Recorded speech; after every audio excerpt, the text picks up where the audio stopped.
منشور ہے کہ نہ ہم نے کسی کو اٹھانا ہے نہ کسی کو گرانا ہے، بلکہ رسول اللہ کا دین جو ہے وہ تخت پر لے کر اس وقت جو میں یہاں آیا ہوں تحریک لبیک پاکستان کی اصول کے ذمہ داران ہیں، وہ میرے تو امیر صاحب بھی بیٹھے ہیں، نازم اللہ صاحب بھی بیٹھے ہیں اور پوری تحریک کی کام قیادت موجود ہے۔ یہاں جمعہ کے لیے آئے تھے اور حضور کے دین کا اور حضور کی محبت کا پیغام پہنچانے کے لیے یہاں آئے۔ پہلی بات تو یہ کہ اس وقت جو سب سے بڑی ضرورت ہے پورے عالم اسلام کے اندر، بالخصوص پاکستان کے اندر، وہ یہ ہے کہ جہاد فی سبیل اللہ کی،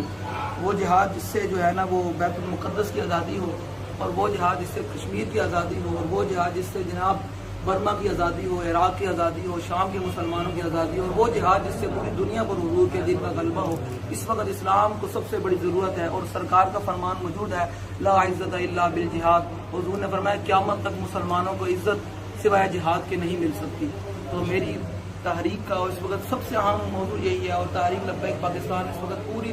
پاکستان کیا پوری دنیا کے اندر جہاد کے لیے اور حضور کے نظام کے لیے دن رات محنت کر رہی ہے۔ اور ہمارا اس وقت جو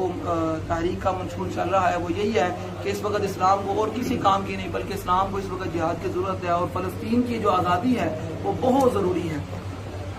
اور قرآن بھرا پڑا ہے، اللہ تعالیٰ قرآن مجید میں ارشاد فرماتا ہے یا ایھا الذین آمنوا یا ایھا النبی جاہد الکفار والمنافقین واغلظ علیہم، فرمایا میرے حبیب جہاد کے لیے مومنوں کو ابھاریے اور تیار کیجیے اور منافقین پر سختی کیجیے۔ تو تحریک لبیک یا رسول اللہ اسی منشور پر لگی ہوئی ہے، اور تحریک کا اور کوئی مقصد نہیں ہے۔ لوگ ہمارے دائیں بائیں مطلب میڈیاز کے ذریعے ہمارا یہ مطلب چہرہ دکھاتے ہیں کہ تحریک لبیک پاکستان دہشت گرد ہے یا فلاں، تحریک دہشت گرد نہیں ہے، بلکہ تحریک سے کوئی پرامن تحریک لبیک پاکستان سے پورے پاکستان میں ہے ہی کوئی نہیں جو پرامن ہے۔ جس وقت جد و جہد کر رہے ہیں، ہمارے ووٹوں پر ڈاکہ ڈالا گیا، ہم نے پھر کبھی خاموشی اختیار کی، ہمارے ساتھ ظلم و ستم کیا گیا، لیکن ہم نے پھر بھی خاموشی اختیار کی۔ ہم نے کہا کوئی بات نہیں، کوئی نہیں، ایک وقت آئے گا واللہ عزیز ذو انتقام، میرا مالک ان سے انتقام لے گا، اور ایک وقت آئے گا کہ حضور کا دین تخت پر آئے گا۔ یہ ہماری ذاتی تو بات ہے کوئی نہیں، سرکار کا فرمان موجود ہے، ہم اسی فرمان پر لگے پھرتے ہیں۔ سرکار نے فرمایا الاسلام یعلو ولا یعلی، حضور نے فرمایا اسلام قیامت تک بلند ہونے کے لیے آیا، مغلوب ہونے کے لیے نہیں آیا۔ تو انشاءاللہ وقت لگے گا کہ وہ وقت تھا جب بلال حبشی کعبے کی گلیوں میں مارے جا رہے تھے،